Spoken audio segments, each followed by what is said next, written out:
கர்த்தருக்கு ஸ்தோத்திரம். இன்றைக்கு தியானத்திற்கான வேத பகுதி 1 சாமுவேல் 30:8 பின்பகுதி.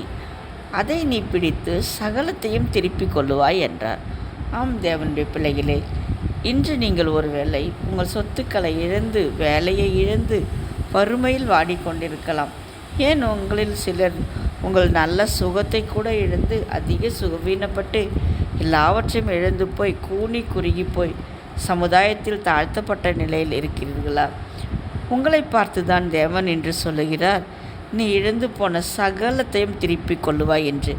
இந்த வசனத்தை அப்படியே உங்களுக்கு சொந்தமாக்கி கொள்ளுங்கள். வேதத்தில் தாவீது போருக்கு போய்விட்டு திரும்பி வந்து பார்க்கும்போது அவனுடைய மனைவிகளையும் அவனுடைய பிள்ளைகளையும் அவனோடு இருந்த ஆட்களுடைய மனைவிகளையும் பிள்ளைகளையும் அவனுடைய எல்லாவற்றையும் அமலேக்கியர் கொள்ளையடித்து கொண்டு போய்விட்டார்கள். அது மட்டுமல்ல, அந்த இடத்தை சுட்டெரித்து சாம்பலாக்கி விட்டு போய்விட்டார்கள். அவர்கள் போரிலிருந்து திரும்பி வந்து பார்த்தபோது எப்படி இருந்திருக்கும்? வேதத்தில் சொல்லப்பட்டிருக்கிறது, அதை பார்த்து அவர்கள் தங்களில் பலனில்லாமல் போகும் வரை கதறி அழுதார்கள் என்று. இந்த நிலையில்தான் தாவீதுக்கு தேவன் வாக்கு கொடுக்கிறார், நீ சகலத்தையும் திருப்பிக் கொள்ளுவாய் என்று.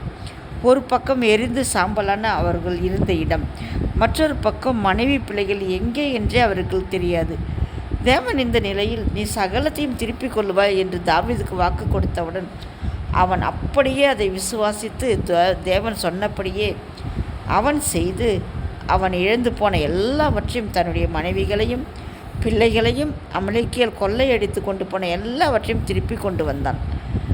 அன்பான தேவன் பிள்ளைகளே, இன்று நம் வாழ்வில் கூட சாத்தான் தேவ பிள்ளைகளுக்கு விரோதமாக எழும்பி எல்லாவற்றையும் அழித்து போடுகிறான். நாமும் கூட எல்லாவற்றையும் இழந்து சில வேளைகளில் கதறுகிறோம். நீங்களும் கூட இதே நிலையில் இன்று இருக்கிறலாம். நீங்கள் ஒன்றை கவனித்திருப்பீர்களா? உங்கள் வாழ்க்கையில் எந்த கிறிஸ்தவ பிள்ளைகளாவது கஷ்டப்பட்டு அதே நிலையிலேயே மரித்து போனதை பார்த்திருக்கிறீர்களா? இல்லவே இல்லை. எல்லாரும் செழித்து வாழ்வதைத்தான் நாம் பார்த்திருக்கிறோம். சில வேளைகளில் இந்த அமலேக்கியர் போல சாத்தான் நம் வாழ்வில் எழும்பி எல்லாவற்றையும் அழித்து போடுகிறான். ஆனால் நம் தேவன் நமக்கு நீ சகலத்தையும் திருப்பிக் கொள்வாய் என்று வாக்கு கொடுத்தபடியே நமக்கு எல்லாவற்றையும் பல மடங்காக நம் வாழ்வில் திருப்பி கொடுக்கிறார்.